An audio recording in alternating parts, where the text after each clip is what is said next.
I wanted to make an announcement that during the break, during the lunch break, you will have the possibility to test the New Dimension and Testimony project to talk to Pinkas Gutterman. So during the break, this will be working and you can try it out. Yeah, and probably also during the coffee breaks in the afternoon. Okay, thanks a lot, and I hand over to Elaine. Where is she now? Oh.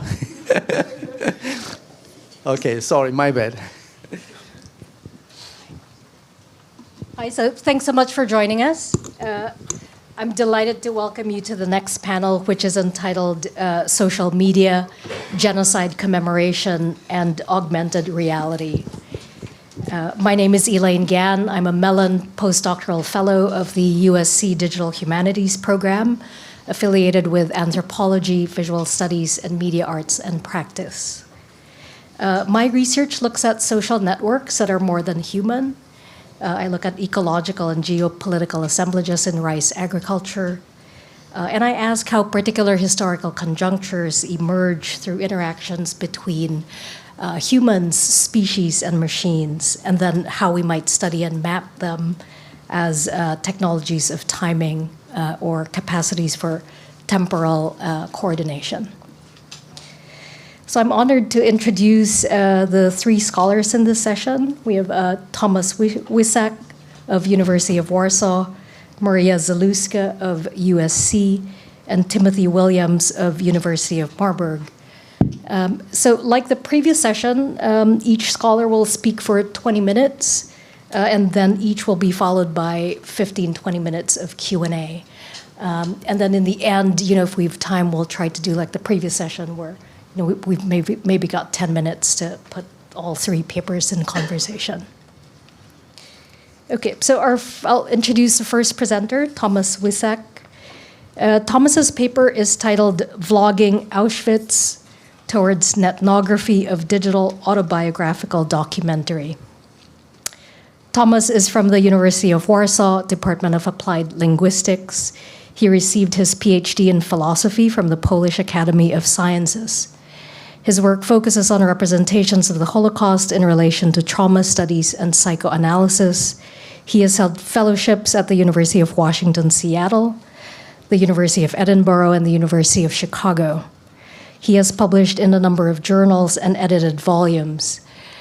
From 2013 to 2015, he was awarded a research grant from the National Science Center entitled From Newsreel to Post-Traumatic Film, Documentary and Artistic Films on the Holocaust. He also edited the Trauma Studies Anthology, which came out in 2015. And in 2016, he's the author of a book titled From Newsreel to Post-Traumatic Film. So please join me in welcoming Tomasz Łysak.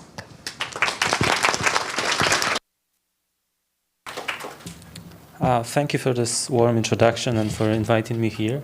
So today I'm going to talk about a video by a fashion blogger, Heidi Sommers.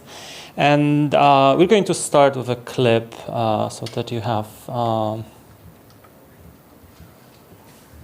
notion of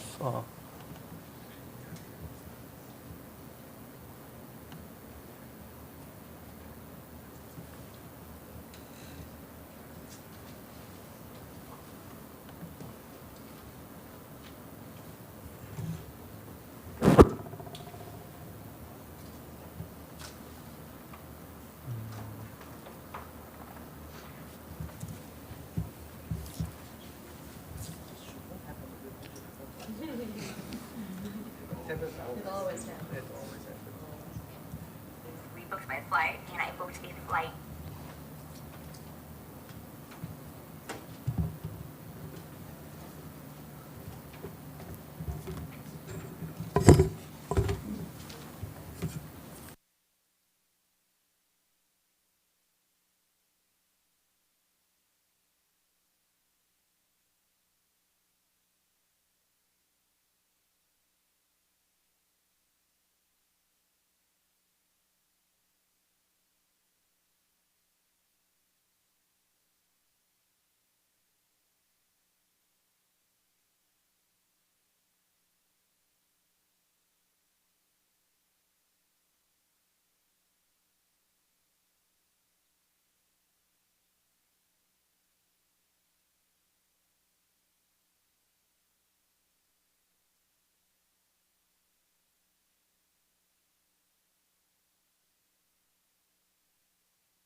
Okay, so I'm going to start with an anecdote. I wasn't really looking for Heidi Sommers on YouTube. I was looking for a video with Kitty Hart in it that was produced in 2015, and I typed in "a day in Auschwitz," and this is one of the, I think, the third suggestion a year ago.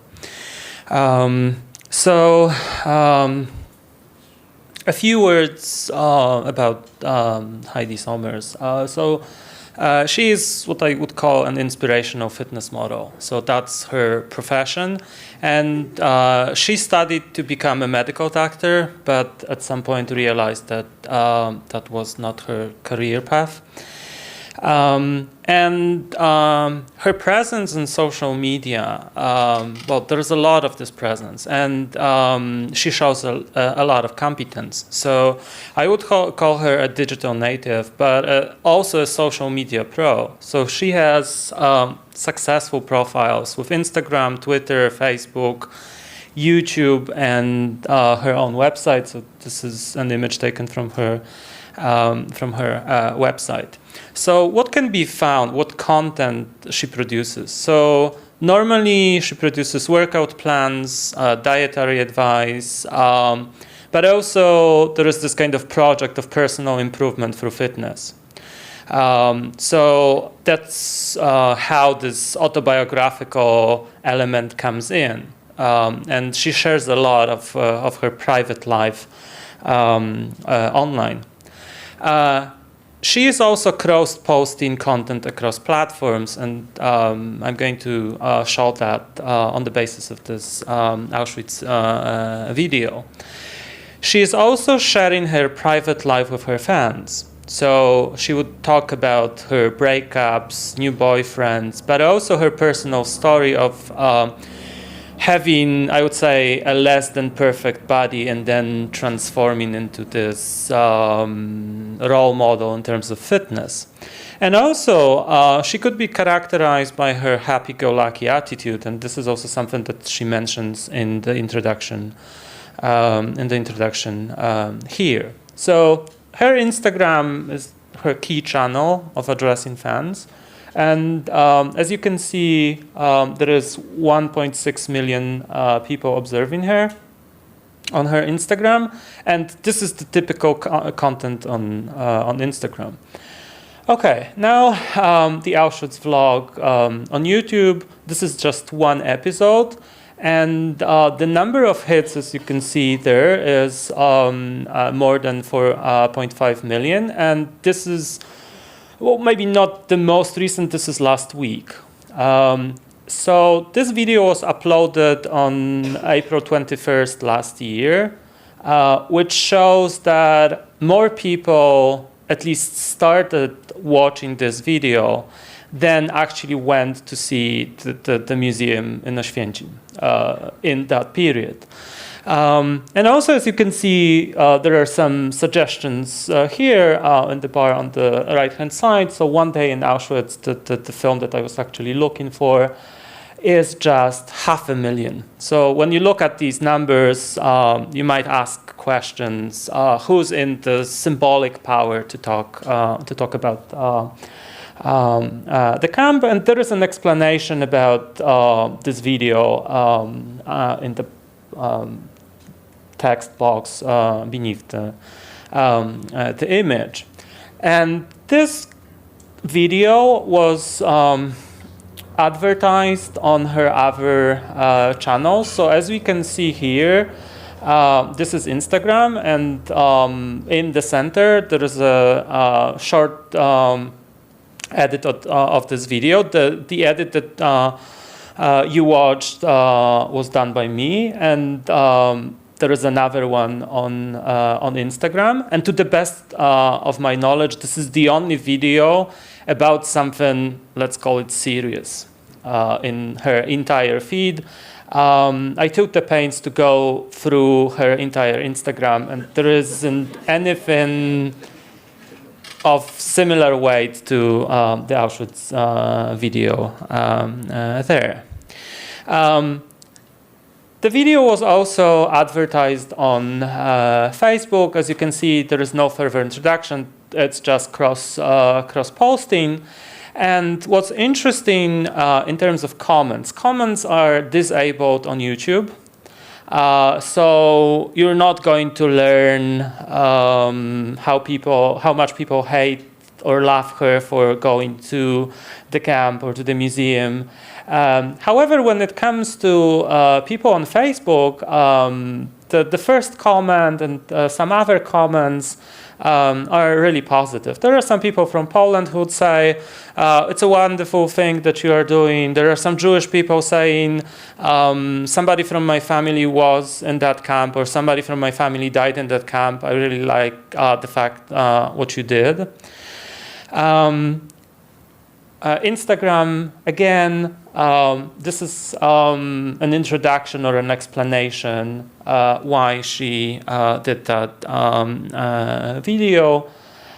When it comes to the video itself, it can be divided into two segments. So the first segment, which is more than 1/3 of the video, is about her reasons to go on the trip. So she would say about her attitude, about how she became interested in history in college, what the camp means to her as a historical event, but also as a place. She would also give advice on how to go on a trip abroad alone. So it's better to take taxis rather than use public transportation and so on and so forth. Then the other part of the video is about visiting Auschwitz with a group. And in this part, she devotes most of her time to Auschwitz I. When it comes to Birkenau, this Birkenau segment is less than 2 minutes. And at the end of the video, there are these 3 subtitles that we saw showing the greater importance of the topic. Okay, and why this video was so successful online? So a couple of more or less informed guesses, but also my perspective on that. So the first thing, there is a clickbait in the title, warning actual footage of entire camp. So this warning thing, I guess, promises something either disturbing, or it promises this kind of reality TV like content. And obviously, this is not footage of entire camp, since it is edited from a tour which does not cover the entire camp. When it comes to the first word here, actual footage, it might allude to some historical footage. There is no historical footage whatsoever here. The second thing, when it comes to the online impact, the combined number of followers she has across the platforms, at least Instagram and YouTube, is just 2 million, which means that there are more than 2 million more people who at least started watching this video.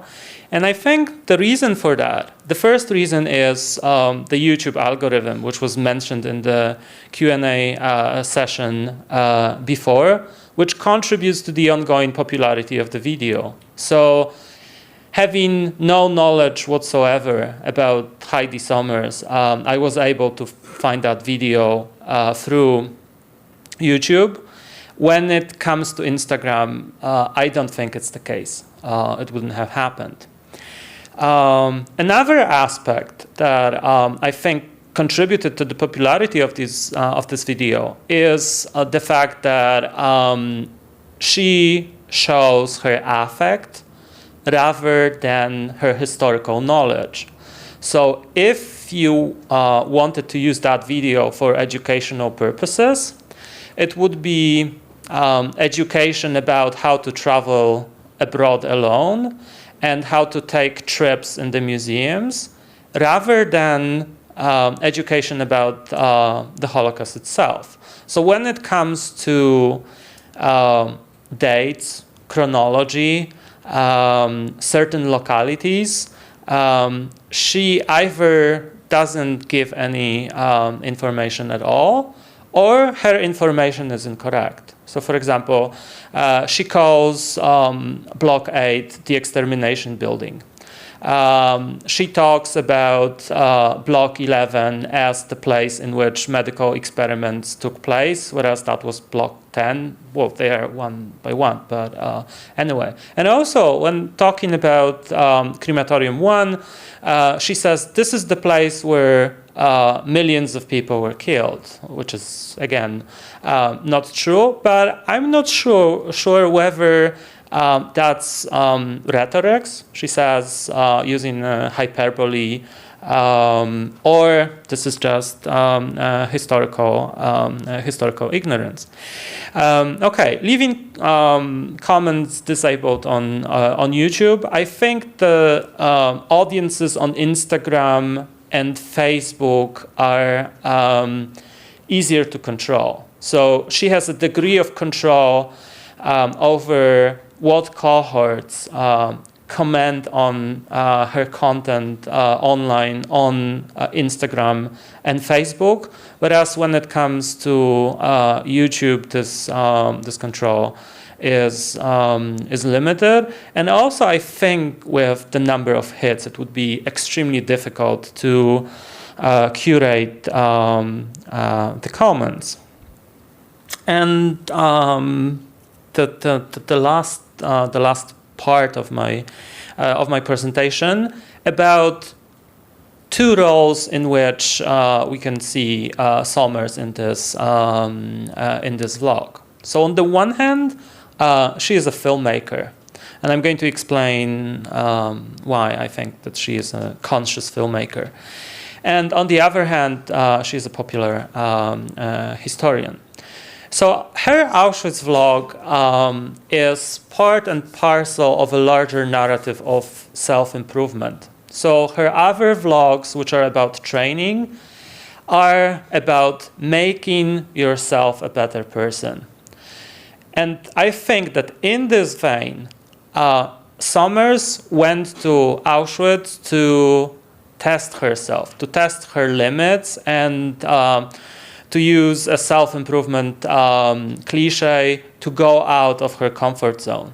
That was her underlying goal for going there. And this is also something that she might be advocating here for others to do. Again, Somers is a filmmaker. This is self-produced content, most probably using a smartphone, which is handheld. But as you could have noticed in the opening part, when she records her commentary, there are different cuts, or there are many cuts, because she wants to appear perfect in how she expresses her attitude, her reasons to go on the trip, and so on and so forth. So she is self-conscious both during the recording, but also during the editing. And when it comes to the Auschwitz-Birkenau museum part, the original, the ambient audio is not there. The only thing that we could hear is the voiceover narrative provided by her. So there is a degree of control over her reactions to the camp. And one of these reactions is quite informative about her as both a character and a producer in her documentary. In Block 11, she was so distressed with the narratives given by the guide that she took off her headset. She had enough. Okay. Sharing her story online on different platforms. So she is also a self-promoter. So she seeks online audiences, sometimes knowing these audiences, sometimes not knowing these audiences. And this is something that she learned as her trade. So she is making money on her online presence, and some of these principles were applied here. And Somers, to conclude, as a popular historian. So I think that she is propagating lessons of the Holocaust, the things that we saw at the end. So genocide is still happening. It didn't end in 1945. This is something that she learned from, I would say, a popular discourse of commemoration, both at the museum, but also earlier. That's why she went on that trip in the first place. But she is foregoing traditional tools of historians' trade. So she might be popular, she might talk about history, but her command of how traditional history should be conveyed, even through video, is quite limited. Thank you.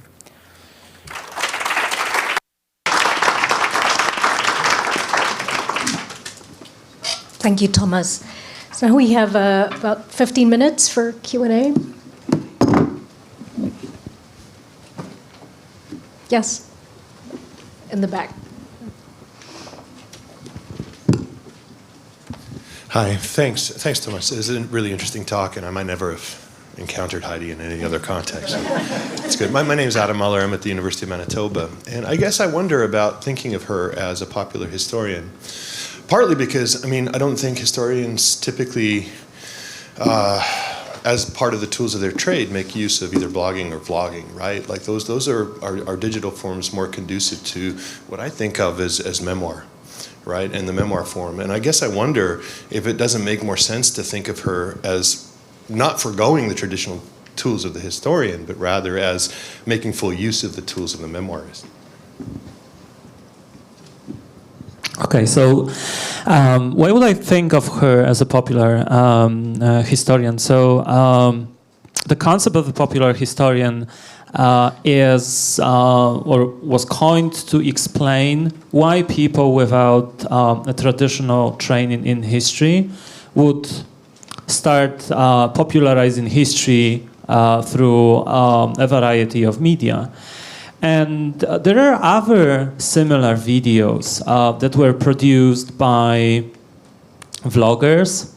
And guess what? Some of them have 500 hits.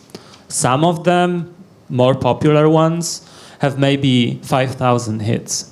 So even though, and before that, there was a number of TV programs in which you would have, well, Simon Szama, who's a professional historian, but also other people. In Poland, there were programs using that format. So taking a host, and I guess we can call her a host in this vlog, to a historical site, in order to explain something about the site. But I think before, what was being explained about the site was its historicity. However, what she does is to explain her affect in relation to this historical place. And I think her end goal is not to educate people about the history of the camp, but to first take them on a maybe not virtual tour, but take them on a mediated tour of the camp with her as a host. So she's telling, well, this is me, I went there, this is what you might get if you go the same route. And also, that might be a lesson in I would say, I don't know, self-improvement or humanity. So genocide commemoration is a just thing, and this is what I did. Yes, sir. I like what you just said about her role as a mediated one, because in some ways, though, you've really isolated her from the rest of the genre, we might call it, of visiting Auschwitz. And it's interesting you started with Kitty Hart, because as far as I know from Brad Prager, Kitty Hart, the TV documentary of Kitty Hart from 1976, which predates Holocaust, the miniseries, is the first time on TV that anyone, she's a survivor, anyone actually did a trip to Auschwitz in which she visited the site and you are there. Now, if you've seen that documentary, there are, it's a really amazing documentary, but she gets many things wrong, just like Heidi Summers.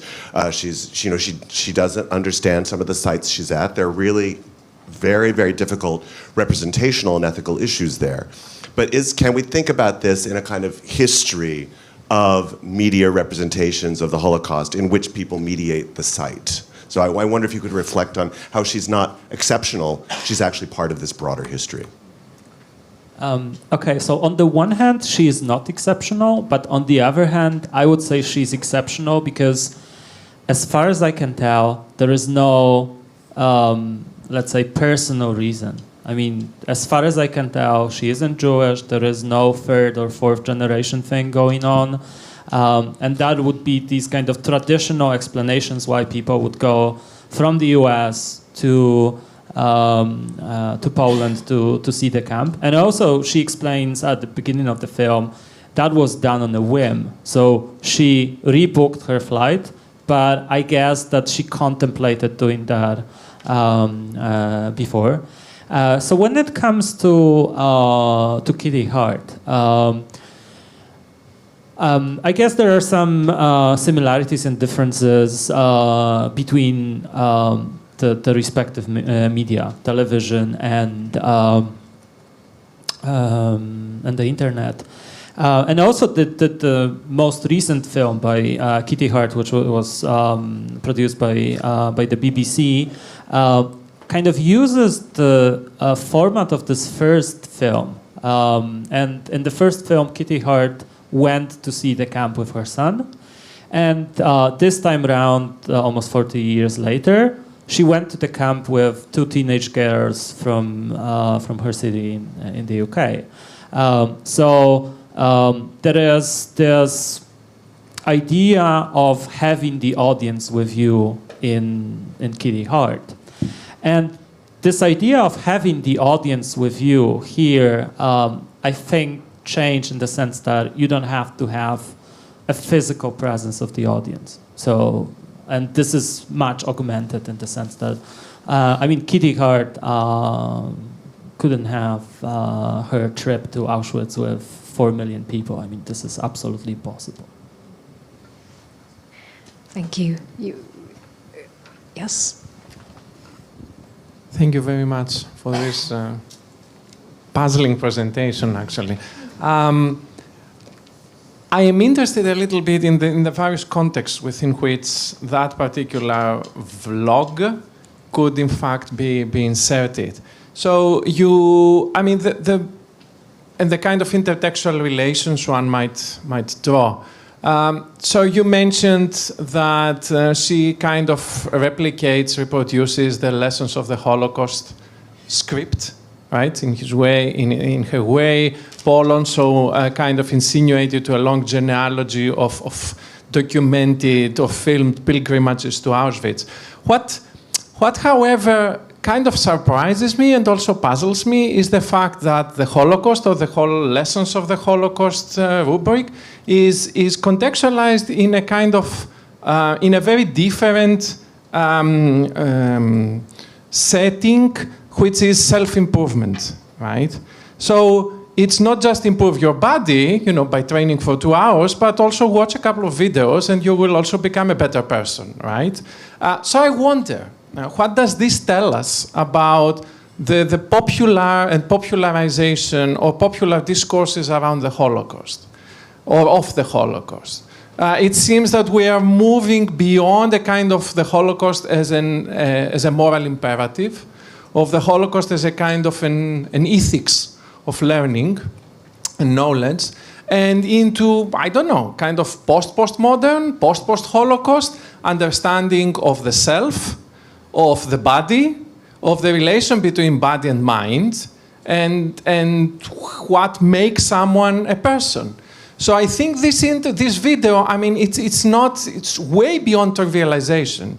In a sense, it might be read as a window, as a key to a new understanding or a different understanding of the Holocaust within this broader, within different frames of understanding oneself today. Okay, so when I was reading the comments, I believe on Facebook or maybe it was on Instagram, somebody referred to an accusation that Summers is fronting. And I didn't know that word before, so Urban Dictionary says that fronting means to pretend to be more important than you really are. Well, obviously, this is a comment that is true, I guess, in general. I mean, the Holocaust is, in a way, more important than each of us. And we have to ask ourselves about the reasons why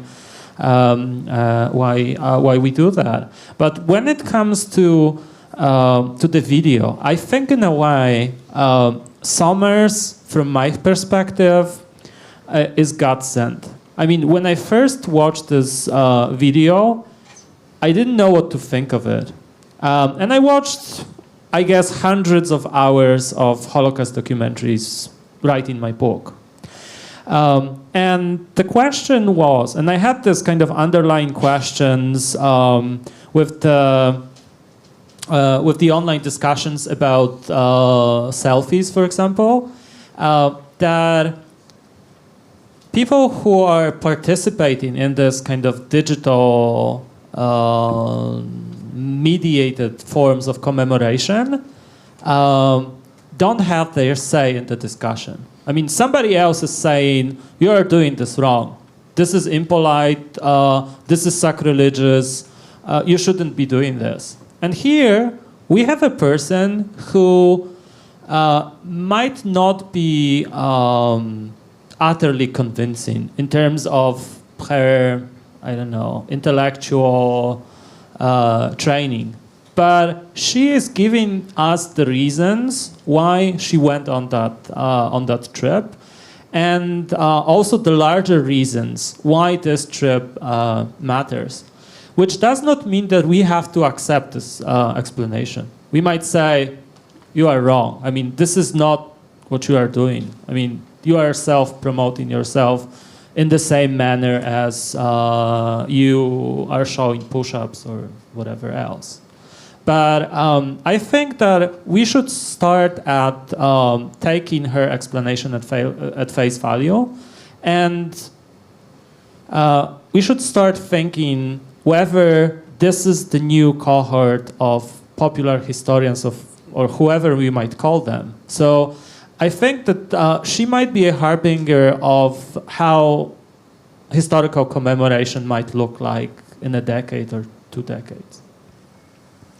Thank you. I wonder if we might take 2-3 questions together. And yes? I think that she's done a good thing in that she seems to be very sincere, and she's done her best to be respectful. And as you've pointed out, she's reached an audience in this quick amount of time, and she'll continue to reach an audience perhaps that combined all of the scholars in this room may not reach. You pointed out the errors, in that she inadvertently exaggerated the amount of people that died in that camp alone, and that she got the wrong block for extermination or experiments or something like that. As an academic, you've been able to point this out very respectfully and, make adjustments to what she said. Can we envision, or can you envision, that somebody that has different motive, like deniers, might take clips of her thing and say, oh, she said millions died in this one camp, that's a falsehood, and then that they could make, GIFs or clips out of that? or that she had the wrong extermination block or the wrong experimentation block, that they could take very minor 30-second clips out of that and make those go viral, and that she's wrong, therefore everything about the entire video is wrong. Do we have another question? And then we'll move on to the next presenter. One in the back? Yes.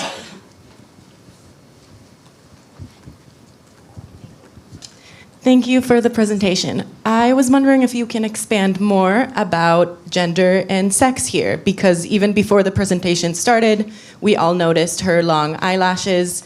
When you showed a screenshot of her Instagram, all of the videos seem to be focused on her body. I think her body and her sexuality is something we can't ignore, and how it mediates the memory. I was wondering about the gender breakdown of these vlogs in general, between how many men and women and I guess gender non-binary people post, and also how many of her videos don't focus on her body, because a lot of the video you showed is not about her working out. She's showing something else, which I guess is pretty sophisticated, that she knows here the thing that is important is the camp and not my body. And I was wondering how that compares to other of her videos.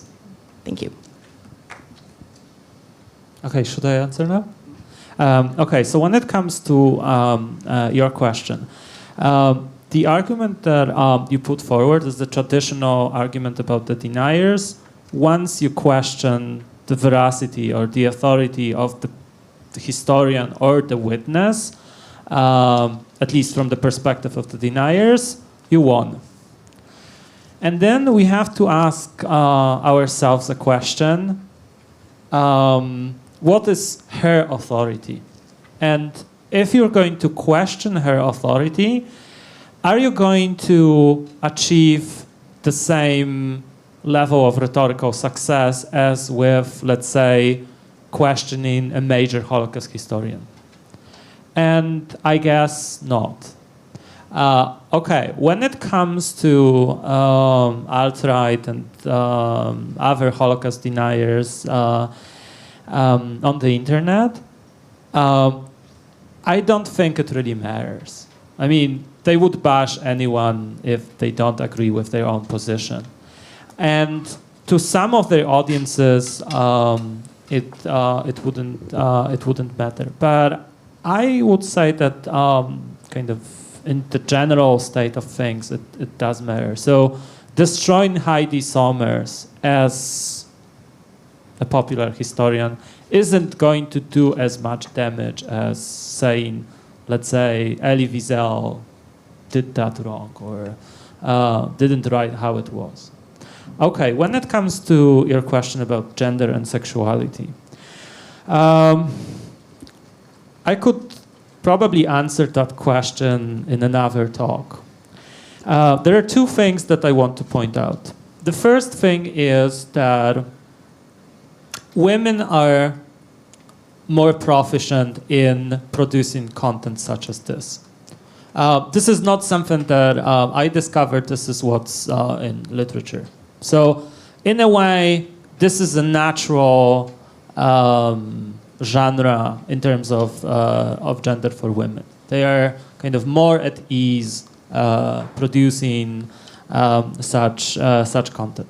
When it comes to her sexuality, the opening part, she is dressed in a non-revealing way, as opposed to her other videos. When it comes to her other videos, I'm not an expert. I just watched the first ever episode on her vlog, because typically in the first episode, people introduce themselves. And this is what she does in the first vlog. So if you go to her YouTube channel, she's going to introduce herself in the first episode. And as far as I can tell, and I already mentioned that, this is the only kind of, I don't want to say that as a person, exercising exercising is not serious. This is a crucial part of who we are, or some of us are. But when it comes to certain things outside of her comfort zone, in terms of who she is, this is the only content that I found, and also I think that part of her popularity, or part of the popularity of this video, is the image of her on YouTube. So the first thing that you see is her, and then warning actual footage of entire camp. Okay, thank you. Thank you.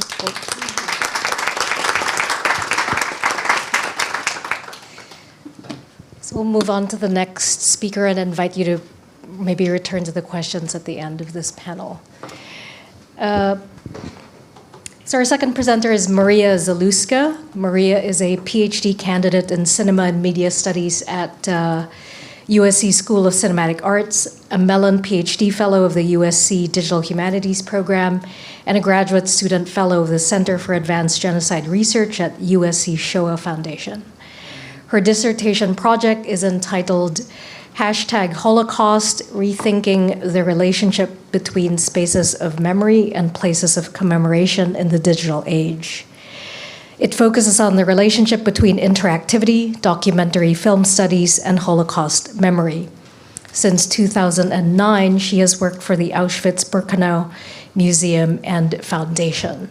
Maria's paper is titled Pokémon in Auschwitz, New Encounters Between Augmented Reality Technologies, Spaces of Memory, and Places of Commemoration. So please join me in welcoming Maria.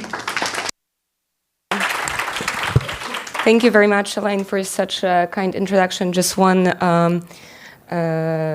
clarification. I used to work for the Auschwitz-Birkenau Foundation and Museum in 2009 and 2010. I no longer work for the museum. Thank you so much to the Center for Advanced Genocide Research, to Wolf, Martha, Marika, for putting together such an amazing event. It's very nice to see everybody here. First, allow me to contextualize this short presentation within a broader perspective of my work. In my dissertation, I'm investigating how two independent yet concurrent circumstances, conditions. One is the death of the survivors and witnesses that we're all discussing, and on the one hand, and the new media revolution on the other hand, are reshaping the relationship between concrete specific places of commemoration, like Auschwitz-Birkenau, that I will focus on today, and a sort of more abstract space of memory, like the online discourse on the Holocaust memory that we just heard about a little bit. But on a more abstract level, what I'm interested in is how new technologies inform and mediate the way we relate to our past, how they affect the way we remember, and how they affect the way we forget. So contemporary new media landscape has witnessed what I consider a paradigm shift in the visual representation. I focus on visual representations and curatorship of the memory of the Holocaust. It created a friction between the sort of well-established tradition of cinematic and institutionally curated representations of the Holocaust and the online Holocaust discourse on Instagram, on YouTube, etc.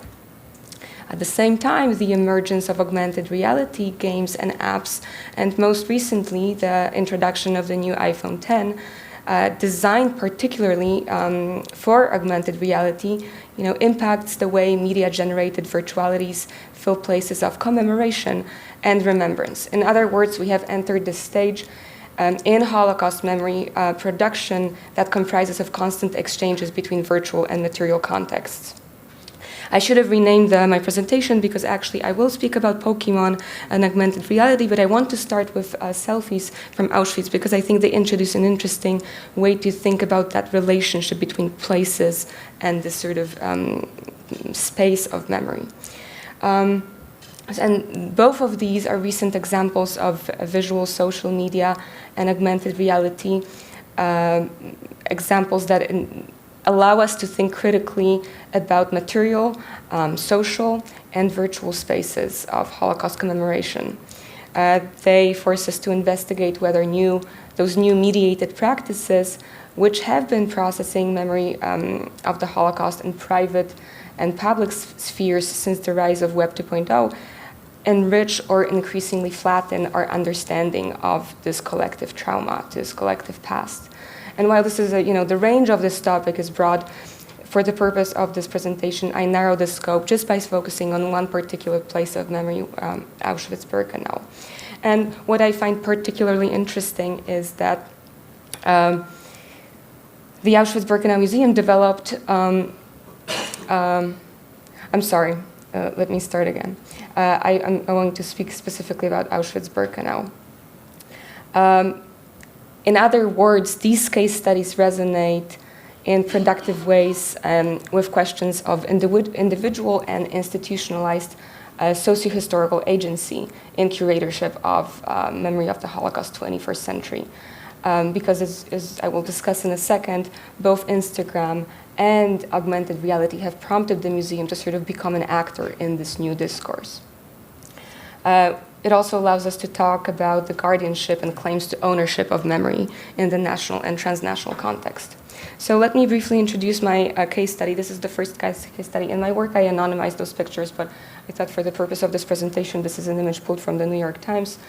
In the months preceding the 70th anniversary of the liberation of Auschwitz-Birkenau, among voices concerned with what do we do with memory now that almost all of the survivors and witnesses are dead, a couple of popular media outlets in the US, but also in Europe, decried sort of social media users for employing Holocaust-related visual content as effective devices of transgression and insensitivity. One of them, this particular story published by the New York Post about a high school student from Alabama whose smiling selfie has been sort of named the Auschwitz selfie. This post went viral on Twitter and became one of the trending topics of July 20th, 2014. And this woman tried to defend herself and this choice, this curatorial choice to post this on her Instagram. She said, it was a way for me to commemorate the memory of my father who taught me about the Holocaust right before he died in 2013. But thousands of people took to Twitter to attack what they perceived as a flagrant example of digital era narcissism. And there are a few more recent examples like Holocaust. I'm not going to discuss them right now. Maybe we can talk about them during the Q&A. But actually, just a side note, the problem of marking one's presence in specific places of commemoration, sort of geotagging, is not a uniquely digitally driven phenomenon. In 19th century witnessed the rise of an extensive industry of travel images. Travel genre was one of the most popular and developed genres in film. And postcards became a major form of travel imagery. So it maybe shouldn't come as a complete surprise that post-World War II Poland, tourists or travelers would send postcards from Auschwitz. And this phenomenon is well documented by a Polish anthropologist and visual artist, Paweł Szypulski. And this image, he allowed me to use it. This is from his 2015 album called Greetings from Auschwitz that provides a sort of comprehensive survey of, I guess, analog predecessors to Instagram selfies, geotagged at Auschwitz-Birkenau.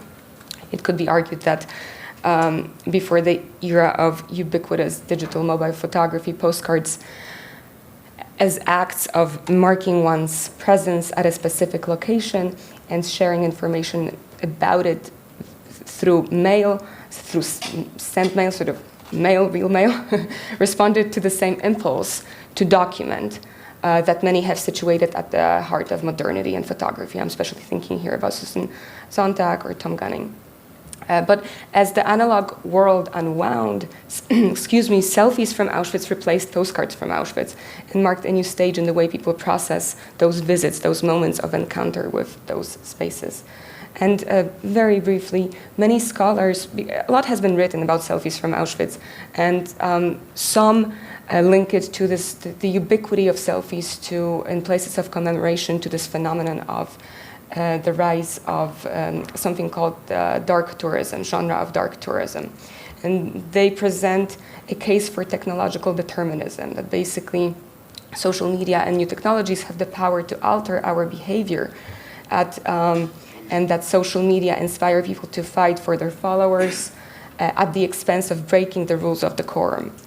And here the main argument is that the internet environment activates narcissistic tendencies of social media users, and that the emotional detachment further permits taking selfies. So it's sort of a vicious circle. Others have said that just like many other technologically conditioned phenomena, selfies also are socially, economically, and culturally situated. So this group of scholars sort of refuses to condemn this phenomenon and instead explores it as a new aspect of contemporary digital citizenship. But in general, the question that seems to be at the heart of most of these conversations is one of socio-technical agency. And for me, when I focus on Auschwitz-Birkenau, it resonates with questions of individual and institutional socio-historical agency in the curatorship of memory in the 21st century. And now I just want to move quickly to the way Auschwitz-Birkenau Museum has dealt with selfies from Auschwitz. The museum has always and continues to stress the importance of securing the preservation of the remains and the sort of one-on-one human contact with the tour guide, interaction with the tour guide that allows for a balance of silence, stillness, and conversation, and it sort of addresses individual needs of the visitors. That's the idea. In other words, the museum favors analog educational tools, very different from, for example, a USC Foundation, right? So they're old school. However, an increasingly digital educational environment around of global Holocaust discourse has encouraged the museum actually to explore alternative avenues of engaging with its visitors and social media users alike. And surprisingly, at least it was surprising to me, in 2009, the museum became the first Holocaust-related Holocaust museum in the world to launch an official Facebook page. And this notion of visitors' increasingly digital media literacy played a very important role in those initial stages in this decision-making. The specific focus of their Facebook page was didactic, but taking advantage of social media affordances, the Facebook page became a place for discussion and exchange of information. It was sort of an extension of the place of memory. And what is interesting to note is that the rules set for the Facebook page were very consistent with the rules of decorum for the museum. Basically, social media page was not a place for worldview debate, but a place for learning more about the particular place. Therefore, the notion of instant interactivity and letting go of control inspired museum to retain a form of curatorship and over content posted on the museum's profile. Users were not allowed to write full posts on the museum's page or post images. They could only comment on museum's posts, but the museum would respond. When it comes to Instagram, the museum became very active on Instagram in the past 5 years, but the strategies employed for Instagram are very different. The main focus here is on what the head of communications, Paweł Sawicki, calls the promotion of, quote, positive examples of commemorating Auschwitz-Birkenau through images. And here, counterintuitively, the emphasis is not on the quality of images, aesthetics, or published photos, but rather on how, and this is the word he used, wise these images are. He appreciates images that reveal a new way of looking at the remains of the camp. The images found on Instagram users' profiles and reposted by the museum are always measured and consistent with the official museum's discourse. But when we think about the outrage that the selfie from Auschwitz caused, it's interesting to see that in an attempt to sort of shy away from this memory dogmatism or moralizing, the museum argues that the rules of engagement with Instagram posts publicly posted by users and either geotagged at Auschwitz-Birkenau or tagged with hashtag Auschwitz, hashtag Auschwitz-Birkenau should not be seen in terms of moral binaries, as most of these images that he has come across falls somewhere within the grain zone. So there, it would be hard for him to decisively say these are bad. So in other words, what becomes of crucial importance to the museum is the intention behind a photograph, not the image itself. So that includes taking a closer look at the impulse motivating taking and sharing selfies from Auschwitz. And here, unfortunately, quantitative research fails, or at least failed me to a certain extent, because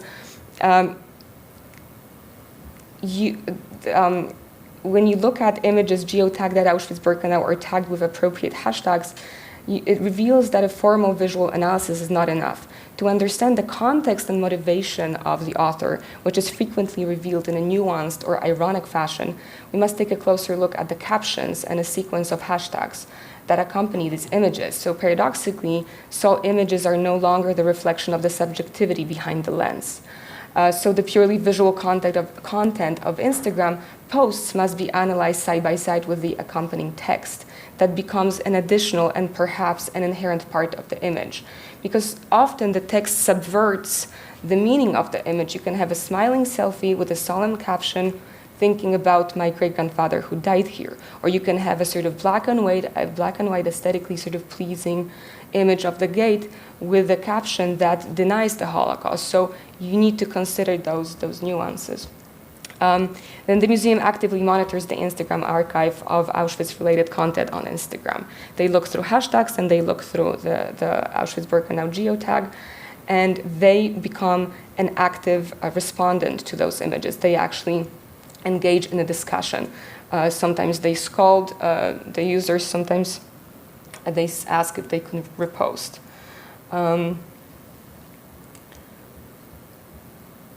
So before I move to Pokémon, I guess the way to summarize this phenomenon is that it brings attention to one of the paradoxes of contemporary social media curatorship of Holocaust memory. To retain a semblance of a sort of human-to-human interaction with social media users, the museum assumes a position of a social media user itself, or an actor in that sense, and engages in a form of online didactics.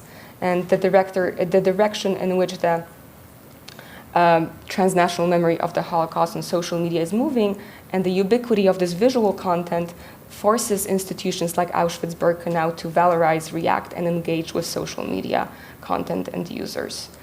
While the museum exerts less control over new channels of communication and representation, it does place users and their responsibility for the content they choose to post at the center of the debate on socio-historical agency. Now, very quickly, I want to move to Pokémon. This is a second case study. This, I'm not sure how much you know about Pokémon. I didn't really know. I know that Dan knows a little bit because his son plays Pokémon Go. But the 2016 Pokémon is, that was a predecessor, 1990s predecessor. What happened in 2016 is this new augmented reality app allowed users to catch Pokémon as they spawned around them in real life, on the street, in a park, in a train station, or even in Auschwitz. This new game is location-based. The gaming experience, as you can see, is extended out into the real world, and it evolves and progresses through the player's location. In other words, wherever you walk, the Pokemon will pop up. So if you're playing Pokemon in Auschwitz, it means that you are actively producing that space by enabling Pokemon to pop up. And that's what sort of drew me to this case study. It's free, and it uses and it was very popular when it launched. So this happened when I was actually beginning to write about selfies, and that was last summer, 2016. Just very quickly, people that download the game, let me show you how the interface looks. So you download the game, and you enter the augmented reality, and you wander through your neighborhood and a public space in search of these Pokemon and these Pokestops, the little sort of star in a circle. I don't know what it is. And this, perfect. This hybrid reality requires users to move through physical space as they tag, collect, trade, and battle for digital artifacts and player achievements. It actually is very impressive how much has been written about Pokemon in the past 14 months. No, truly, because it's a new phenomenon, but people are really attracted to this notion of a game that works at the nexus of, the way it's been framed is that it sits at the sort of nexus of several technological and cultural trajectories. The ubiquity of location-based and haptic mobile media, apps and games, innovative game design, the increasing importance of issues concerning privacy and risk in public spaces, and also the increasing augmentation of place and space. Because I'm running out of time, I'm going to skip the sort of positives. The biggest positive is our kids actually will go out and move. That was repeated over and over again. And the negatives are, well, and they will get mugged, because that also happened. So just skipping that. What I found particularly interesting about this phenomenon is that for the purposes of my own research, I can use it as a starting point for a discussion about the ongoing digital and network augmentation of those particular places of memory, like Auschwitz-Birkenau, but also of politics of institutional memory. Because some institutions, like Auschwitz-Birkenau, did not like the game and did not want their spaces to be part of the game's cartography. And they reached out to the maker and they pulled out that space out of the sort of out of the cartography of the game.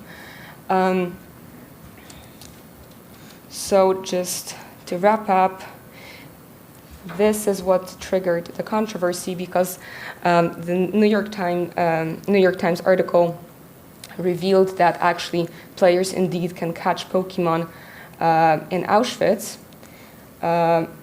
One of the New York Times tipsters said that there was a blue square thingy at Auschwitz, indicating that the area was likely explicitly marked, probably as Pokestop. So when you play the game, you not only catch Pokemon, but certain places are specifically marked, and you know that in that places there's more Pokemon. During the Q&A, we can talk about how it's not necessarily the fault of the developer, because the game uses location data gleaned from Google Maps, and Pokestops are actually locations imported from another game used before. So it's not like the game maker said, hey, let's have a Pokestop at Auschwitz. To wrap up, as I mentioned, institutions started responding. Auschwitz-Birkenau, but also the US Holocaust Museum, Arlington Cemetery, Hiroshima Memorial. But also, what's interesting, not only institutions were perplexed by this phenomenon, but also citizens also responded. You can see you could catch Pokemon. You can still catch Pokemon around the Freedom Tower in New York City. And in Bed-Stuy, Brooklyn, the writer Muna Meyer, I'm not sure how I should pronounce the name, pointed out on her Twitter that many of the Pokestops were murals painted as memorials. So, to wrap up, this phenomenon allows me to think about three things. One is the problem of institutional ownership and curatorship of places of memory. Because Auschwitz-Birkenau had a sort of institutional capital to demand pulling that space out of the game. Two, we can think about the problem,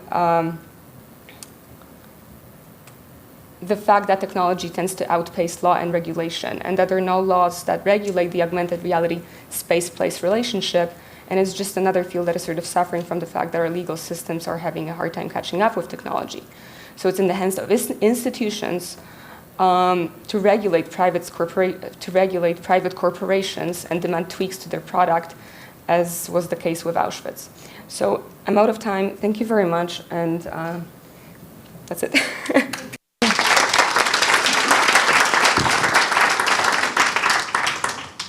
Questions? Yes.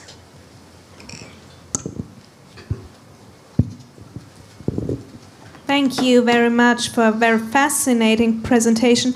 And I would like to focus on the strategies that the museum or the institution applied here for a moment. And this strategy that you describe is, first of all, one of outreach and the first case study and actually responding to users. And that leads me to ask, how do users then respond to being reached out to having an institution actually recognizing them as agents in a sphere of commemoration. And for the second project, I would like you to elaborate a moment longer on the actual strategy of power the institution used here for pulling out of the game its territory. I'm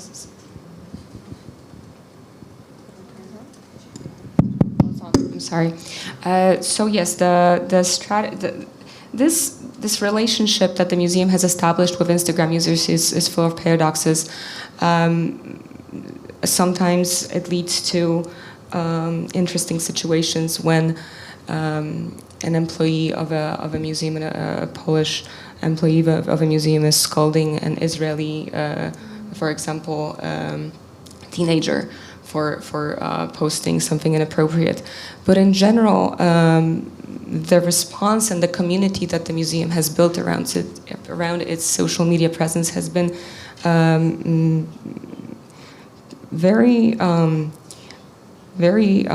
committed to the project of sort of securing the importance and of the place. I'm thinking specifically of a group of volunteers who have reached out to the museum, who translate in their free time content from English to their native languages. And there is a group of, when I interviewed them, it was a couple of months ago, there was a group of 10 volunteers from South America, from all over the world, who are on their free time translating content so that the reach would be much larger and expanded. I think that the project that I briefly mentioned, Holocaust, or maybe some of you are familiar with it, in January 2017, an Israeli-German artist, Shahak Shapira, released this. It was a very short-lived online sort of artistic intervention, but basically he stigmatized contemporary digital media culture and the proliferation of selfies taken at the Berlin Memorial to the Murdered Jews of Europe. He, in his artistic intervention, he juxtaposed images that he called from Instagram, Grindr, Twitter. Am I missing something? Four different social media platforms, and he juxtaposed them, or he tweaked them so that when you would move your mouse over the selfie, let's say, I actually had a picture that I could show you very quickly. The background would change, and the background would be replaced by the original image taken right after the liberation or during World War II. I'll show you a picture in a second. And this project, people responded to this in a very impassioned way, and people whose selfies were used and shamed pulled them down. So this is his project. So this was very controversial. People were outraged with his methodology and also with the people who would act like this. Actually, it's a very common phenomenon at the Berlin. There's something about this space that encourages different forms of interaction. And I'll just put it down. But this particular case study is interesting because there was a very lively interaction and people pulled their pictures down and apologized. And now when you go to www.yolocause.de, pictures are down, but the comments and apologies are up. Yeah. So another example is something called With My Besties in Auschwitz, which was an Israeli page, a similar type of intervention. Great. Can we take a question in the back?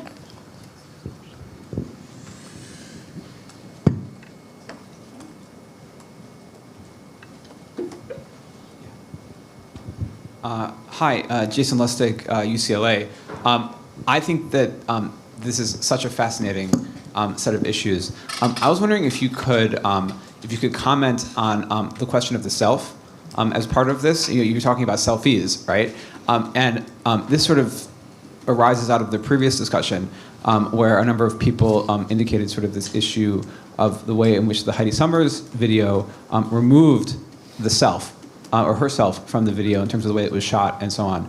And in the case of the selfie, this is very clearly placing the individual person at the center.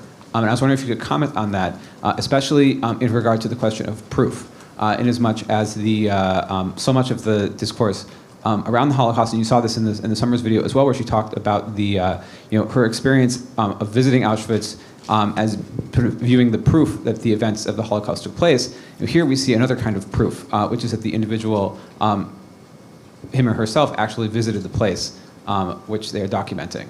And I was wondering if you could comment on this question of the self and the way in which the Holocaust memorials, museums, and sites view, in perhaps a different way, the role of the visitor and the way that they experience these particular sites.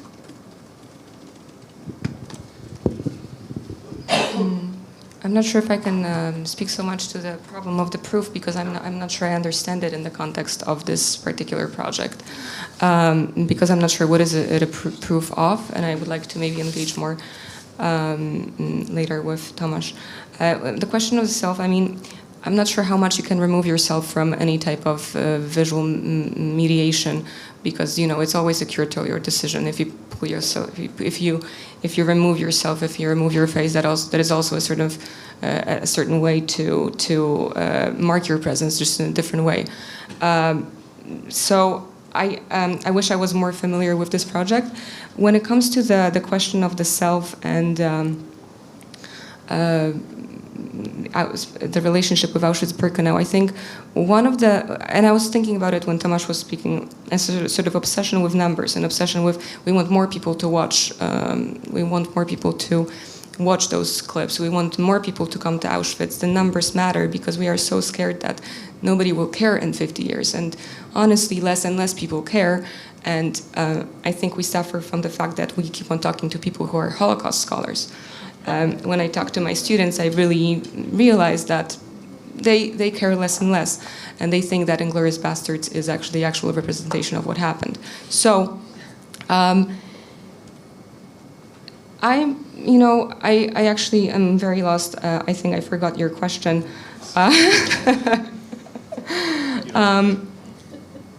So I'm sorry. Maybe we can talk after this panel. I'm sure I will come up with something. Can we take a final question, and then we'll... Thank you. Just out of curiosity, were there any, not so much in the case of the Holocaust, because there I can imagine people reacting to this kind of public shaming by arguing that, we celebrate life in a place of death. I've been to the Holocaust Memorial in Berlin, and I actually liked the way people engaged it in playful ways. It's a kind of revenge, in a way. It's a kind of vindication of advocacy that life goes on. Life, normality, laughter, in a Bakhtinian way, perhaps, goes on. So I wonder, in the framework of Pokémon Go in Auschwitz, were there any kind of imaginative ways, I personally cannot think of any, that people defended the very practice of Pokémon Go in Auschwitz? No. Well, there are two things. One is Auschwitz is a very particular case when we think about Pokémon Go, because you can stumble upon the ground zero as you're walking through New York and playing Pokemon. That can just happen. Or you can stumble upon the murals in Bed-Stuy. You cannot stumble upon Auschwitz. It's a trip. And so it's a you go to Poland. It's far away. Then you get on a little bus or a train, and you have time to sort of prepare yourself. And so if you're playing Pokemon in Auschwitz, it means that you get there and you pull out your phone, and it's an active decision to do that, right? To interact with that place in that particular way. So I haven't found anybody defending that. However, but that's a sort of when you're talking about laughing. That's an interesting case, because when I was asking questions about selfies to the employees of the museum, they said, "Yeah, we're not gonna say do not laugh. When we say do not laugh, when we say do not take selfies, where do you draw the line? Can they laugh? Can they smile? can they chew gum, whatever. I mean, it's really the agency. It's put on individuals. It's put on an individual to make that decision. But when I mentioned the sort of active production of space, when you use Pokemon Go, you're actually enabling an extra layer of mediation between you and the space. You are enabling Pokemon to pop up. So it's not really you documenting the place. It's not really you creating visual content that is somehow your personal response to that space. You are actually augmenting this place. So that was controversial.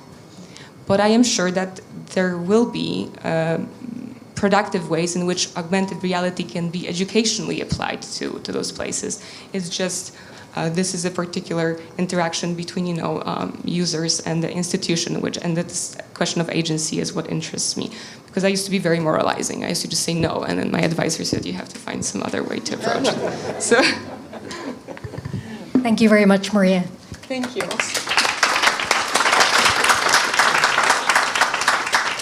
So we have a third presenter, Timothy Williams. Tim is a research fellow at the Center for Conflict Studies at Marburg University in Germany. His research deals with violence, focusing on its dynamics, particularly at the micro level, as well as its consequences for post-conflict societies. He has conducted extensive field research in Cambodia. In 2017, he was awarded the Emerging Scholar Prize by the International Association of Genocide Scholars. In 2015, he was awarded the Raphael Lemkin Fellowship by the Armenian Genocide Memorial and Institute. He studied political science at Mannheim University and comparative politics at the London School of Economics.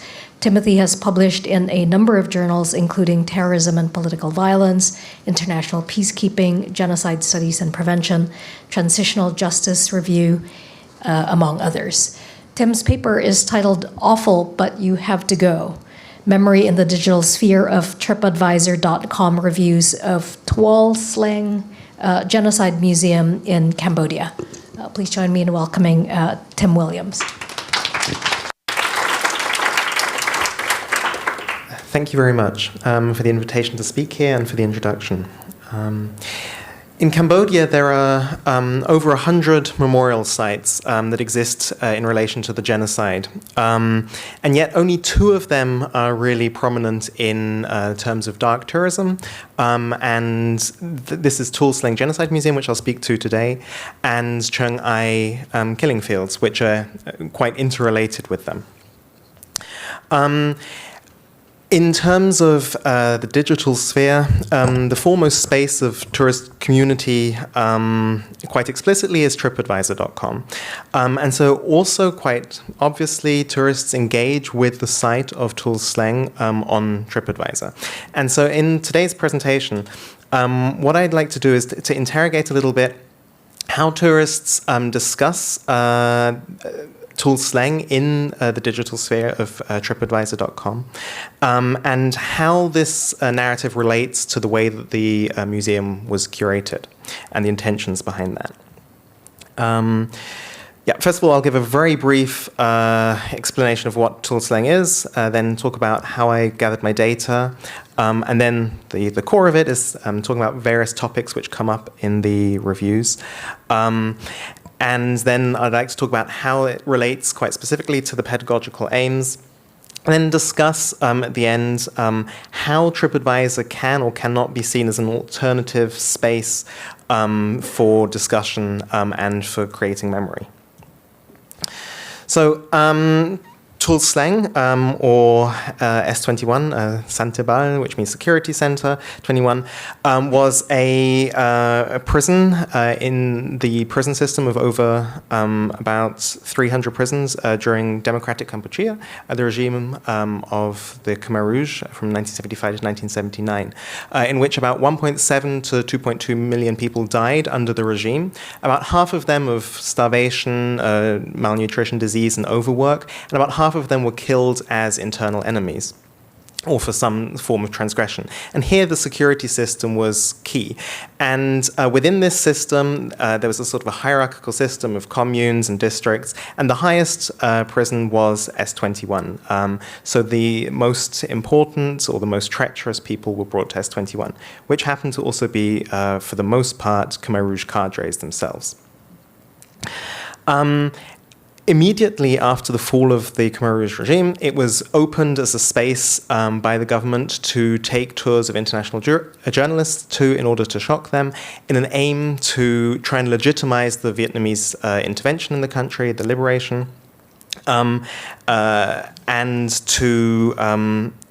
and then over time, it was open more broadly to the public, but the curation itself has stayed pretty much constantly the same. There are temporary exhibitions which are also hosted, which do change over time, and in 2014 an audio guide was introduced. That was probably the main change since it was opened. So, my data. TripAdvisor opens up a new digital space which is used to participate in discussions regarding interpretations of the past, but also to discuss emotional experiences of this physical space with a broader audience. And I've collected reviews of TripAdvisor which go back from the beginning of September this year back to 2012 without 2014, the year in which the audio guide was introduced, so that I can differentiate between what difference that could make. And I only chose English language reviews which were longer than 3 lines, so that I had some content. And in the end, I did a randomized selection of 10% of the reviews during this time frame, which gave me 307 reviews to look at, which I did using qualitative content analysis. So I basically went through the reviews and coded them according to salient topics.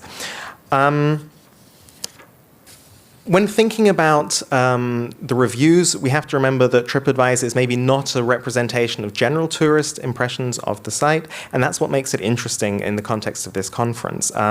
We're talking about people who are linked into social media, people who want to share their experiences with the community. To a certain degree, there's a dialogue between people reading reviews, going to the space, and then reviewing it again afterwards. So we have to remember this when we're looking at the reviews. Also, the nature of the space as public. TripAdvisor reviews obviously can be seen by anyone, can also influence how people speak about the past, and may mediate what they really sort of put a frame on how things are described. Okay, so I'm going to go through various different topics which come up in the reviews. First of all, most people refer to the site as a torture site or as a holding facility, and it's very, very commonly discussed as a place en route to the killing field. So it's presented as a pathway. People are arrested, brought here, and then killed elsewhere. And this is also combined often with recommendations of how to visit Tuol, Sleng, and Chiang Mai. Most implicitly, but some explicitly say you should be going first to Tuol, Sleng, and then to Chiang Mai, so that you can experience it like the victims. And there's a sort of an idea that you can, through visiting it in this order, create a form of empathy. The site, there's a focus on the torturous nature of the regime here, on the insanity of the regime. And the primary, there's much less discussion of historical facts, of historical narratives, or even specifics of the regime than I had expected originally. Instead, there's much more of a focus on emotive descriptions characterizing the regime. For instance, its insanity, the senselessness of the killing, cruelty, barbarity, horror, brutality, and humanity are words which come up again and again across the reviews. The only event, or better said, non-event, which is discussed in a sort of a more concrete fashion, is the non-intervention by external powers and the failure of the UN in this case.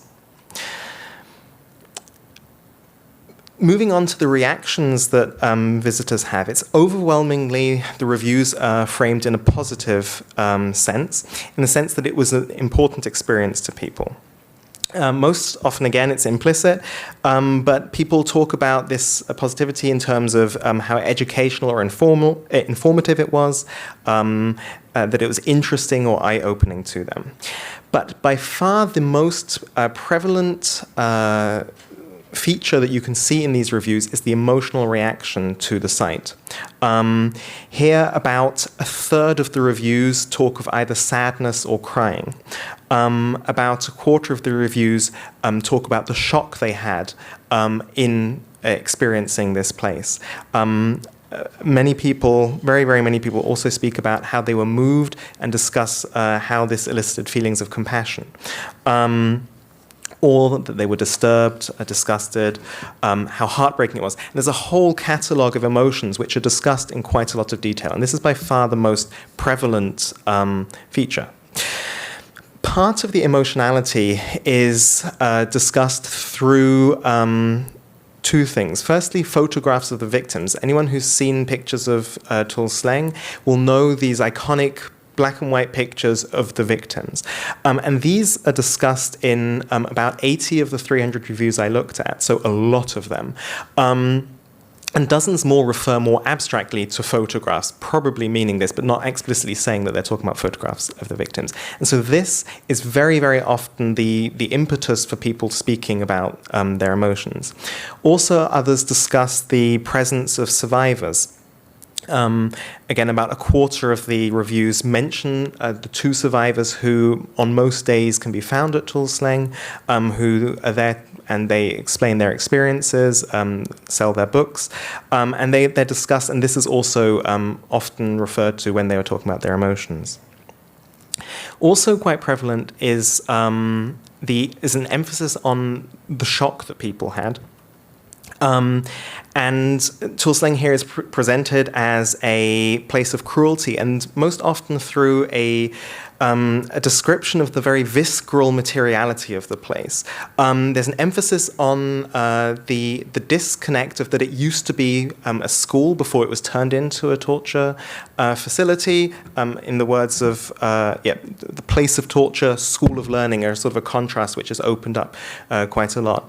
But also people refer to the torture equipment that they can see there, the cells, the blood which still stains the floor, the visible skulls and bones. And quite importantly, also, people refer to the authenticity of the space. This relates into sort of some of the work which has been done on Western tourists' desire for authentic experiences. And several of the reviews do discuss how it's the untouched nature of the site which makes it important to visit. And renovations which have been done are then seen critically in some of the reviews in this light. And also the age of some of the guides is criticized, in that they're too young to actually remember what happened, and thus questioning the authenticity of what they have to say. Despite this shock factor, and because of the emotionality, I would say, almost half of the reviews frame this in some way as a must-see in Cambodia. You must go, must do, an essential part of any visit, it's framed as. The reasons that people discuss are that it's essential to go there to understand Cambodia's history, to understand what happened, but also to understand Cambodia today and to understand the Cambodian people. Also, it's presented that you must go in order to have something revealed to you about mankind. Several people speak about the inhumanity of man or the darkness of humankind, about being reminded what we are capable of or what evil really is. So these are the descriptions of why people think that it's so important that people go. From a perspective of transnational cultural memory, theoretically, Auschwitz as a symbol of cultural memory is very prevalent, and the content of this is shared globally. and is meant to suggest a common memory of the Holocaust as a sort of an eminently transportable memory figure, as Astrid Earle puts it. And in the 300 reviews that I analyzed, there were 9 references to Auschwitz and a couple more to other concentration camps or to the Nazi regime in general. But there were also references to other genocides or other crimes such as the slave trade, Islamic State, or the Dirty War in Argentina. And originally, my expectations, knowing sort of the literature on transnational cultural memory, I would have expected more references to Auschwitz in the reviews, but even 10 seems quite a lot within 300. But more importantly, Tuol Sleng is very much presented as part of an international community experience. And there's an experience, and people talk a lot about an experience of coming together as a community of humanity. And this is related to a common past, and many people frame it in the sense of this happened during our lifetime, or I was alive but didn't hear about this in the media, or this is new to me. And it's sort of the recent past and a common global past, but also hopes for a common global peaceful future, and the phrase "never again" comes up in many of the reviews, and this idea that together, by visiting it, we can contribute to a future, and the hope that genocides like this will not happen again. The final topic that I'd like to speak about on that come up in the reviews are so-called transportable practices, and how people feel that it's appropriate to remember and to visit the site. And many of the reviews quite explicitly formulate expectations about how people should be behaving in this space, sometimes through critiques of people they saw during their visit, but more often just by specifying how future visitors should behave. And primarily here it's through the lens of showing respect, that people say people should take time. They shouldn't just come in, run round and leave again. They should take time, they should engage with the site, they should take time to reflect and contemplate. There's the demand that people should feel something when they come.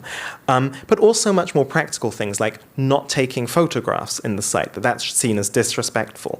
The clothing that some of the people wear is also talked about. And also there's a larger debate on whether children should be allowed to come by their parents and on sort of what they're being exposed to. I'd also like to talk very briefly about the audio guide. As I said, in 2014, an audio guide was introduced, and it's referred to quite broadly in the reviews since, overwhelmingly in a positive sense. It's portrayed as being very informative and educational. You can see a strong drop in the number of people who then refer to guides. So about double as many people refer to guides in the time before the audio guide. And the guides are also very much presented as authoritative in their knowledge when they're not being criticized for being too young. Primarily because they are able to contextualize the space. They're able to give a backstory, and most often they're referred to because they themselves also lost family. And so Tuol Sleng is put into this general narrative of the country and everyone having lost someone. I'd like to do 2 more things before I finish. And the first one is to discuss how these reviews relate to the pedagogical aims, if we can call them such, of the space.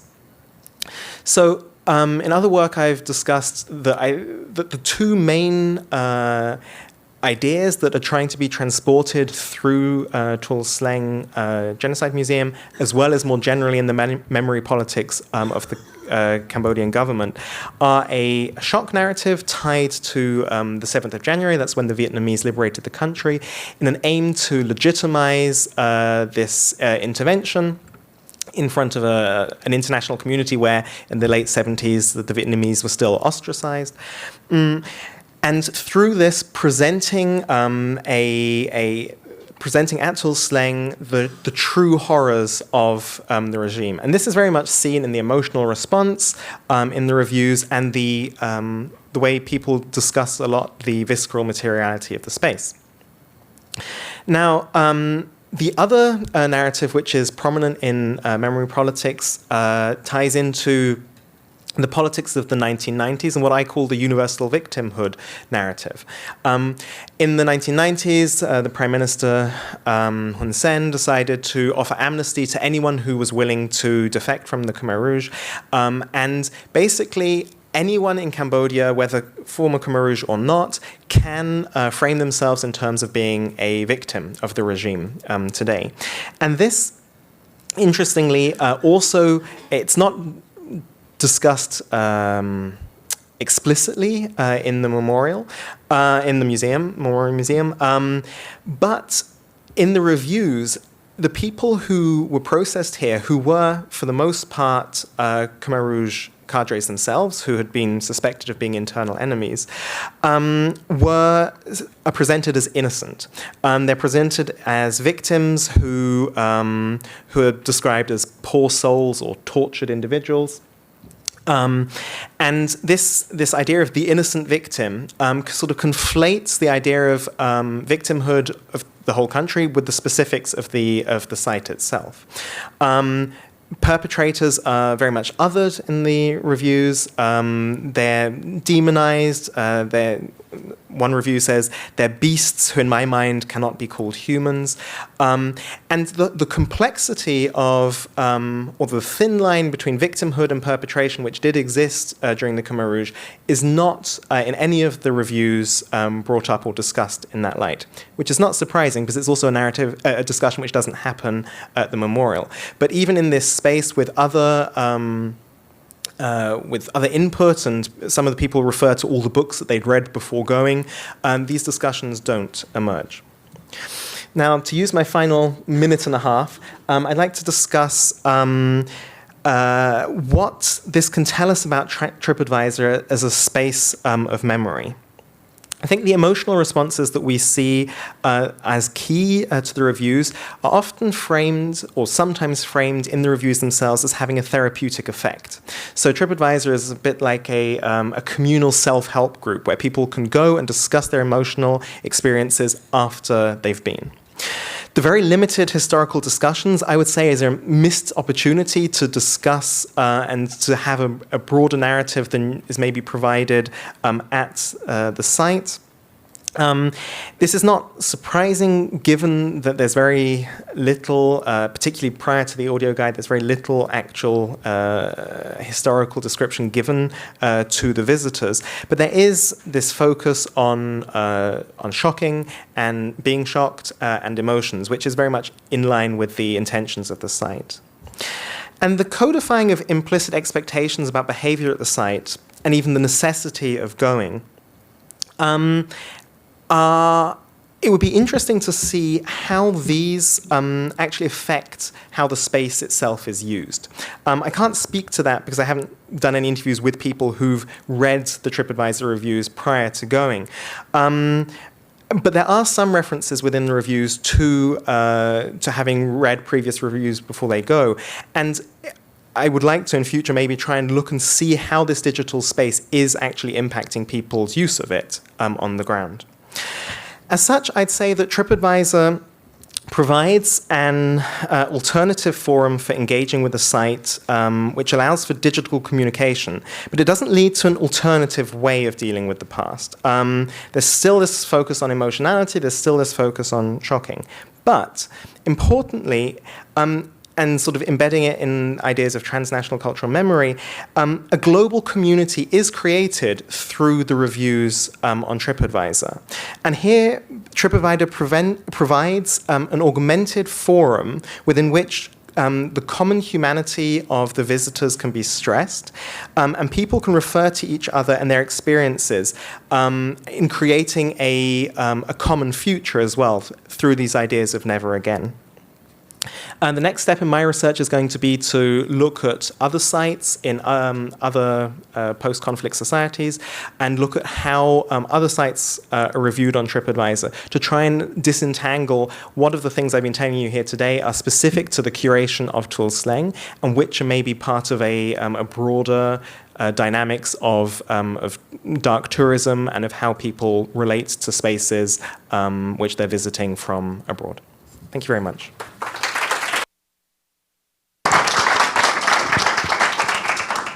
Thanks so much, Tim. So we have a remaining 15 minutes for questions.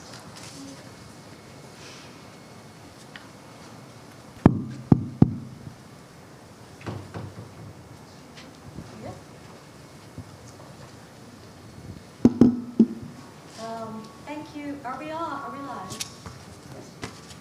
Yes. Okay. Thank you, Eric. I'm really struck by the repetition, the invocation of Auschwitz. It is now so familiar that we can refer to it almost without reflecting on what that reference means. And this particularly came to mind with listening to your excellent presentation, Timothy. I wonder if all of you perhaps, but Tim, you to begin, could reflect on the role of place in staging emotional provocation by singling out sites of horror as singularities, places that will be guaranteed to incite certain kinds of responses, feelings, reflections, and so forth.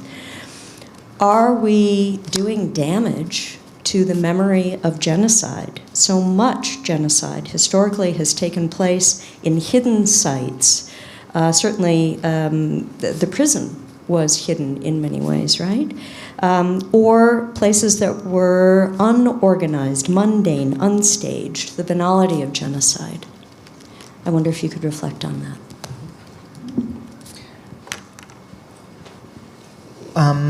I think, I don't know whether I would see it as damaging. I think, okay, I'll start the other way around. Auschwitz as a sort of a signifier, which is used sometimes very non-reflectively in these reviews. It's just used as the Cambodian Auschwitz or the Asian Auschwitz. But in other times, it's an explicit parallel is tried to make. It's when people say, my wife was, I think one of the reviews says, my wife was moved more here than she was in Auschwitz.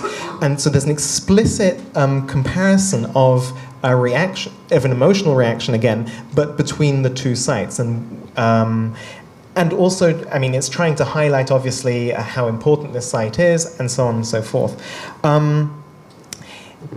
I think from that point of view, it can be problematic when this sort of global community starts to sort of compare different atrocities in terms of how shocking is it, how emotional are the reactions.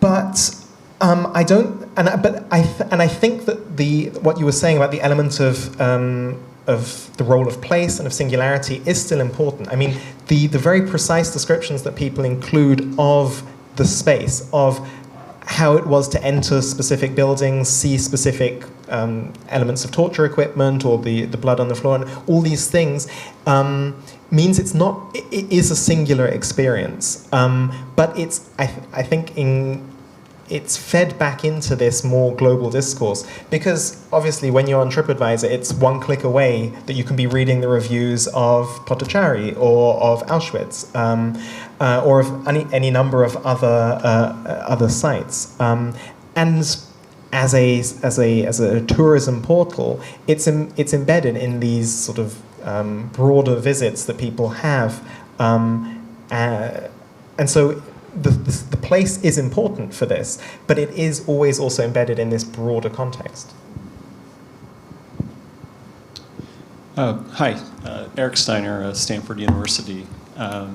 One of the themes that seems to come up a few times already today is the issue of persistence and stability of these sources, with all digital sources and data.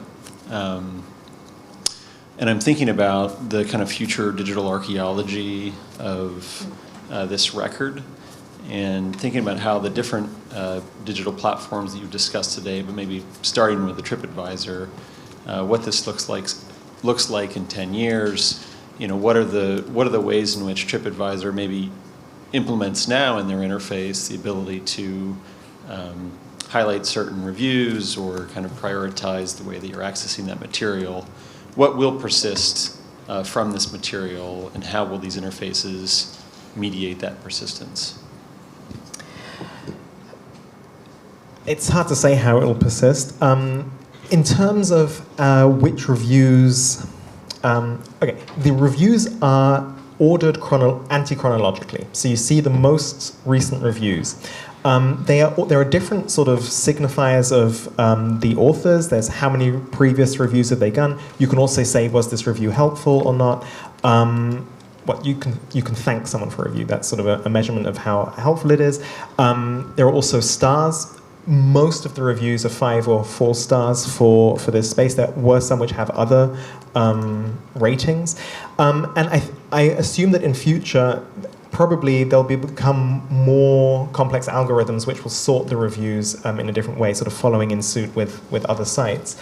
But for the moment, what's happened since TripAdvisor started putting these reviews or allowing these reviews online is that it's just accumulating a wealth of these reviews, which sort of backlog more and more and more. And now there are, I think, about 9,500 reviews of Tuol Sleng on TripAdvisor, and it's just accumulating more and more. So if it continues like this, in 10 years' time, it'll be 30,000 or 40,000 reviews, which theoretically anyone can go through. But there's no way to sort of look through them systematically for keywords. For instance, the debate about is it suitable to take children or not, which is a very practical thing. You can't search for children within the reviews. You're shown 10 reviews, and then you can go further back, and you're always going sort of anti-chronologically. So the people using the site only ever see snapshots, as it were, of these reviews, and they can click to go back, but there's no way of looking for specific types of reviews. So I mean that limits the interaction between. Well, there's no interaction between the reviews themselves, but it limits the way in which people can refer back to other reviews, which I think is important when we're thinking about how in future it can develop and how we can use it. There is another feature on TripAdvisor where you can ask questions or post comments and people can react to that, but it's not used very extensively. And for Tuol Sleng, it's used only for very practical issues. Like very practical issues, like how to get there and those kind of things. Question in the back.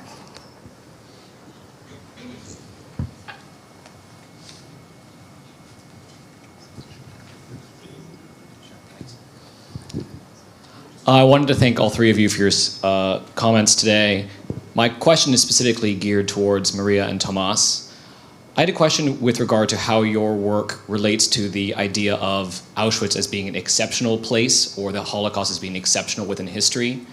Many of the controversies surrounding vlogging or Pokémon Go at Auschwitz are connected to the idea of this particular place is special, both within the context of Holocaust history and in the context of history overall, in that we probably wouldn't see as many controversies related to playing these games or posting these pictures at other sites around the world, both commemorating other events and also Holocaust sites such as above a stumble upon stone in Berlin or in Munich. What is it about Auschwitz in particular that raises these types of controversies, and how can the idea of Holocaust exceptionalism play in the 21st century? I just want to make sure that there are no more questions for you before maybe we We're just wondering, because there were two other questions in the area. Should we maybe listen to those two other? This is a I'll try to keep it short, 3-part. But before I start, I'd like to address what this gentleman just said, and let's also remember in the context of these things, the eradication or destruction of Spandau Castle regarding Hess and the whole Reich memory, and what is going on now in Nineveh and other places with the eradication of space and places of memory. I think that's germane to this conversation. But what I wanted to touch upon is, first of all, I wanted to say I thought initially the whole Heidi Summers thing was a sort of situationist prank being performed. I was going to tip my hat, but because the sort of generous attributions to that phenomena was sort of baffling to me. Let's think about the idea of the exploitation of a demographic and a memory, and how individuals, I mean, she seems to be an exemplar of the attention economy, and how that has been utilized to establish some sort of, I don't know, weight, veracity, justification for an otherwise shallow existence. And this is akin to the Kardashian phenomena in regards to the Armenian genocide. Kim Kardashian, you know, even a bigger exemplar. And at some point, she is tweeting about the Armenian genocide and finding her past and talking about this horror. This is a person who became famous through some really bad, I think, home porno. And what does it do to the narratives, the meaning, the ownership of meaning, their trajectories into the future when certain individuals or icons make semiotic gestures and change the very nature in the viral space? In this room, someone mentioned, you know, these people are reaching numbers that we can't dream of as academicians or activists. And so the agenda, does that justify what is happening? The last part of it is also that eventually when we talk about narrative and meaning and its changes, it is a hermeneutic issue. What does it become? What do the mores become? And what sort of codifications are being thrown into the future? The nature of that introjected meaning. What action is becoming in the viral social media space? You can hold up a sign and say, you know, let's fight genocide. Let's go to Cambodia and let's fight genocide. Which brings me to the last part, which is, what of the genocides happening right now? What of them? And let us note that no selfies are being able to stop that. Although I'm sure there are plenty of selfies with the dead. Could we take the third? There was a third person. Thank you. My name is Lena Bergen. I come from University of Umeå in Sweden, but I'm currently at UCLA. Thank you all three for very, very interesting and thought-provoking presentations. It just struck me. I go to Berlin quite a lot on field trips with students, especially teacher students. And one of the places that we visit is the Sachsenhausen campsite, where authenticity is quite interesting because if you have all the layers of history, because it was part of the GDR, and some of those constructs have been removed, etc., etc. But one thing that sort of struck me, especially like in relation to Tim's presentation, was that what sometimes happen is, for my students, is they have so high expectations of, you know, an emotional, more or less meltdown when they come to a place like Sachsenhausen, and their expectations are sort of set by the unique status of Auschwitz-Birkenau, because that's what they know. They've seen the pictures, they've seen the documentaries, etc., and then they come to Sachsenhausen and nothing happens to them. And they get really, really disappointed, and they think, there is something morally wrong with me. I'm not reacting to this place, which should be like authentic, etc., etc. And I think this is like a conundrum, and just like a concrete question for Tim first. Have you seen this? Does this happen like in the TripAdvisor reviews, that you would have also people being, you know, disappointed as to the emotional reaction? But also to Tomasz and Maria, if you could comment on this in like the Auschwitz context as well, because I also experienced that when I was there, that you would have people, you know, go like, why isn't anything happening to me? I should be devastated. Why am I not? And I think this is also, like someone was touching on, like the genocides in general, that we have Auschwitz both as the sort of unique example, but also as a role model for other places of remembrance, not just for the Holocaust, but for genocides in general.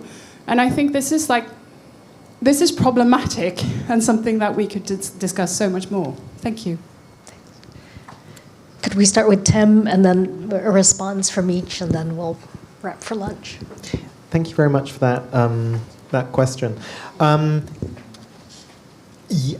It would be imaginable that there would be higher expectations and they were disappointed, but actually I can't think of a single review of the 300 I looked at in which that's actually discussed. I think there are probably two reasons for that. First is because of the really shocking nature of the curation. It's done in a way that is supposed to shock people and to emotionally move them. And people are not necessarily expecting that. If they haven't read reviews of it before they go, I don't think they're necessarily expecting to have it presented to them in this way. So in that sense, the reaction which people might be expecting them to have, it's made easier for them than it maybe is in, say, Sachsenhausen. The other reason is that I think possibly when we're talking about this kind of community, that the people who are most moved are also the ones who are most likely to post a review afterwards. And I mean, obviously that's a whole sort of issue of looking at these kind of reviews and what we can actually take out of these. But it'll definitely be the community of the people who are most moved and took most away from these experiences are the ones who are going to go, or the ones who are most critical. There are a few critiques of the site, of the curation, and those are sometimes also the people who then give 1 star or 2 stars. Those are also the people who post. But those who are disappointed because they didn't have the reaction they were expecting, maybe those are the ones who don't post, or maybe it just doesn't happen. I can't really say.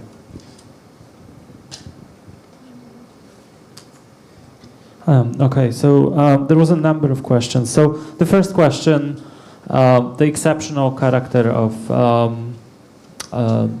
the site of Auschwitz-Birkenau. I wouldn't say that Somers was actively contemplating that. So I guess she took what was readily available as a cultural artifact. So that's my understanding of her going there. And this discussion of it being that the place being exceptional or not, I think is marginal in this case. Okay, the second question. Somers is a prank. Depending on how you approach her, it might or might not be true. And comparing her to, I understand your reasons for comparing her to Kardashian, but I believe that Somers is not self-exploitative to the same extent as Kardashian. And one of the reasons is that there is only one photograph on her Instagram in which she is shown topless, but it's only to show the effects of exercise, and you can only see her back. And she explains, I'm not the kind of person to search for audience online showing too much of my own body.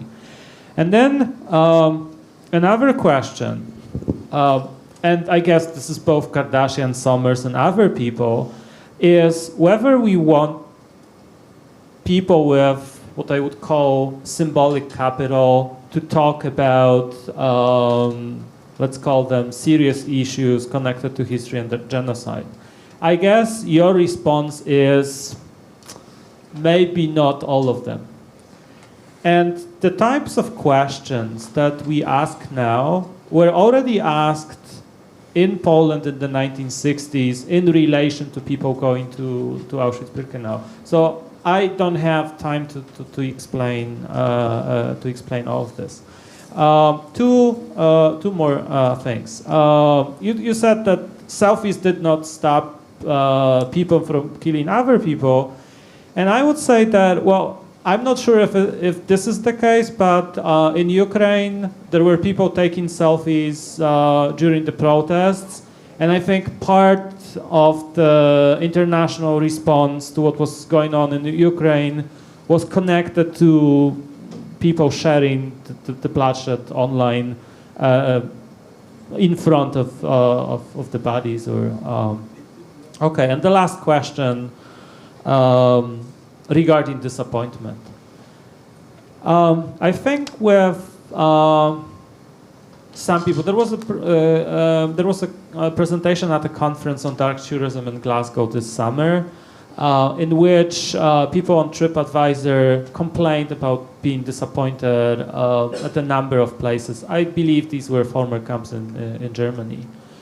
But also, I remember from memoirs, survivors being disappointed at coming back to some places. So I think that on some level, disappointment is kind of part of who we are. So on the one hand, we have expectations going to historical sites, and on the other hand, some of these sites are, cannot fulfill these expectations. So I think this is where the disappointment comes from. Thank you. Maria? Just very quickly, I know we're all hungry. I would like to say that I find what Eric actually said very interesting about the future of digital archaeology, of the digital record, especially in the context of the right to be forgotten in Europe, and sort of how you are self-curating, and if you're posting something that potentially is offensive, how you would go about that. But in terms of Auschwitz becoming this, I guess in one sentence, yes, I think Auschwitz is becoming a proxy term for all the Shoah in the digital discourse. I looked at, did some quantitative research of the way Holocaust and Auschwitz and names of other former concentration camps exist on Instagram, and the numbers between Holocaust and Auschwitz are almost the same. And then there is a huge gap, and then there is Dachau, and then there is Buchenwald. But it's like hundreds of thousands and then 5,000. So yes, I think that the discourse is flattened when it comes to visiting Auschwitz for many reasons, because of the infrastructure, but also because of the remains not being preserved in other places. Auschwitz became the place to visit. And now, linking back to your presentation, when you Google things to see in Poland, Auschwitz is number 3 or number 4. So it also becomes the place to go and see. And actually, it's not the same with the Cambodian site you were talking about. I just checked, which is interesting. When you look up things to visit in Cambodia, it doesn't pop up. So it's interesting that wouldn't be a way for people to sort of plan their trip around that. But anyway, thank you. When you look at things to see in Phnom Penh, however, it's the first site. So thank you to our 3 panelists, Tim, Maria, and Tomasz. So I invite you to continue the conversation.